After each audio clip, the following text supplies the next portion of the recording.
En 1935, Egipto seguía siendo el principal atractivo para los arqueólogos que buscaban respuestas. Apenas había pasado una década desde que el egiptólogo británico Howard Carter descubrió la tumba de Tutankamón el 4 de noviembre de 1922, que había permanecido casi intacta durante más de 3.000 años. Sin embargo, esa es otra historia asombrosa que aún no se ha investigado. Sin embargo, en este momento, nuestra atención se centra en el último intento de ocultar la verdadera historia antigua de una civilización desconocida que nos dejó grandes maravillas tanto por encima como por debajo de las arenas de la meseta de Giza. Antigua ciudad perdida desenterrada en Egipto. La primera noticia de una ciudad secreta llegó a la prensa mundial en la primera semana de marzo de 1935. En julio de ese año, se habían encontrado muchas más y el Sunday Express publicó un artículo de Edward Armitage, que acababa de regresar a Inglaterra desde Egipto, donde había visto la excavación de una antigua ciudad egipcia que se pensaba que se remontaba a 4000 años. Silencio mediático. Luego vino el silencio, como si todo egiptólogo vivo hubiera perdido todo interés en esta maravillosa metrópoli subterránea. Todos sus artículos durante los años siguientes se centraron en tumbas de reinas, y pozos que se habían hundido profundamente en el suelo para sepultar tumbas en algún momento durante la dinastía 24, que fue tan tardía como 732 a.C. a 716 a.C. Es muy extraño que un descubrimiento tan inmenso de toda una ciudad subterránea que data de al menos 4.000 años fuera completamente ignorado a favor de una dinastía del período tardío que casi pasó sin previo aviso. Negación de descubrimientos anteriores. Eso fue hace unos 80 años, y hoy nos hemos topado con un muro de bloques de granito rosa similar, en la persona del exministro de Estado para Asuntos de Antigüedades, Zahi Hawass, quien ocupó ese cargo hasta la Revolución de Egipto en 2011 que derrocó a Hosni Mubarak, y también puso fin al controvertido reinado de Hawass como jefe supremo de todas las antigüedades de Egipto. Sin embargo, todavía tiene su dedo en el pastel, por así decirlo.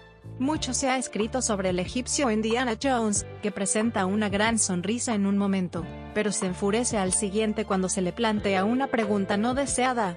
Este lado de su personaje está bien documentado en el libro de Robert Baubal y Ahmed Osman Breaking the Mirror of Heaven. Sin embargo, tal temperamento no explica debidamente por qué Zahi Hawass ha anunciado tan públicamente que no hay nada en absoluto debajo de la Esfinge, ni un túnel ni una sola cámara, cuando hay muchas fotos de él entrando en los pozos descendentes de la cabeza de la Esfinge, y otro en la parte trasera del cuerpo de león. Se supone que debemos olvidar por completo lo que hemos visto varias veces en el pasado y aceptar tales negaciones sin dudarlo. Las declaraciones contradicen la evidencia fotográfica. Aparentemente, descartó esas preguntas sobre túneles ocultos debajo de la meseta de Giza, y cámaras debajo de la Esfinge diciendo que no era posible mirar más profundo, ya que las cámaras estaban bloqueadas o llenas de agua. Ese puede ser el caso, aunque podemos ver en una de las fotos que muestra un eje trasero hacia abajo desde el costado de la Esfinge que el piso muy por debajo está bastante seco. Sabemos que Hawass había bajado escaleras desde la entrada trasera de la Esfinge, a una cámara profunda en una capa intermedia, y luego incluso más abajo a una cámara inferior que aparentemente contenía un sarcófago muy grande y que estaba llena de agua, ya que las escenas están todas en una película documental realizada por Fox. Es difícil imaginar cómo pudo pensar que luego podría negar todo lo que había logrado antes. Un agujero en la cabeza de la Esfinge. Alrededor de 1798, Vivan Denon grabó una imagen de la Esfinge, aunque no la había copiado tan bien. Sin embargo, sin duda sabía que había un agujero en la parte superior de su cabeza, ya que había dibujado la imagen de un hombre que estaba siendo sacado.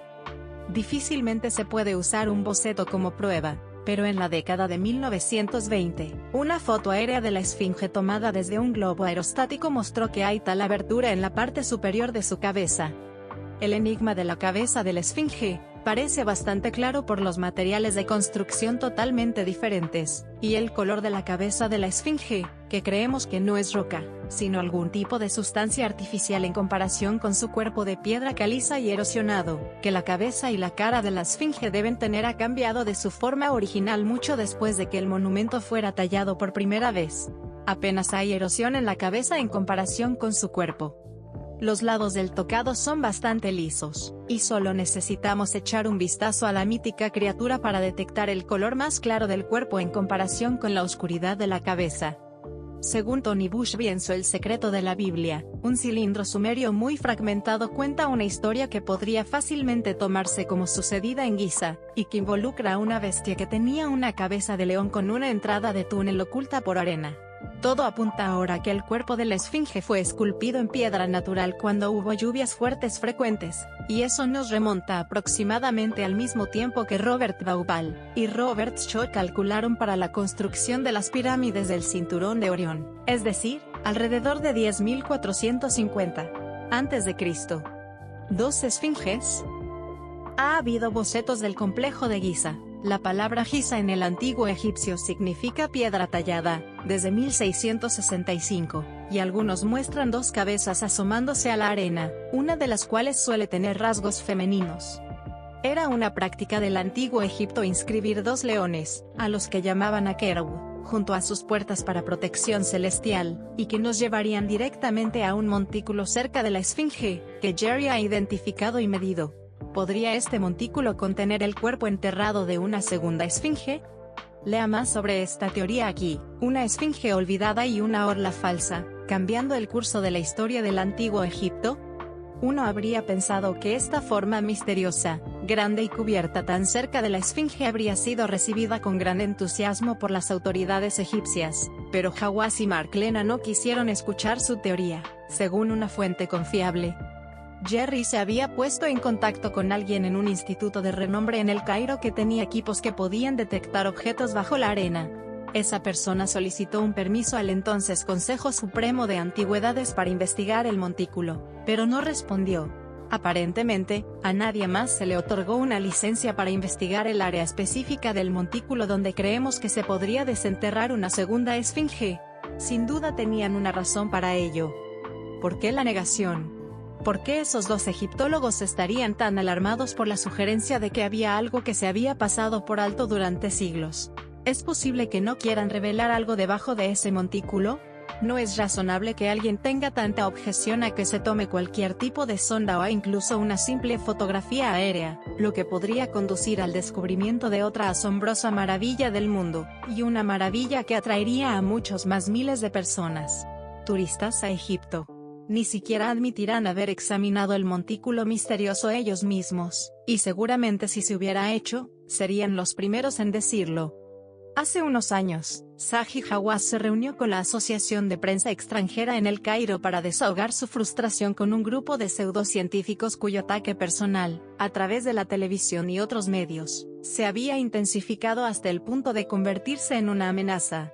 Aparentemente, le preocupaba que una entrevista de GNBC respaldara y publicitara sus ideas, que sugiere que eran puramente para beneficio personal. Al parecer, dijo en un comunicado: "Quiero hablar de cosas que no tienen ningún sentido". Su gesto expresó su creciente frustración con lo que comúnmente clasificaba como piramidiotas, aquellos con puntos de vista muy en desacuerdo con la comunidad científica establecida. Están diciendo que se están realizando excavaciones secretas alrededor de la esfinge y no se están revelando. Esto definitivamente no es así.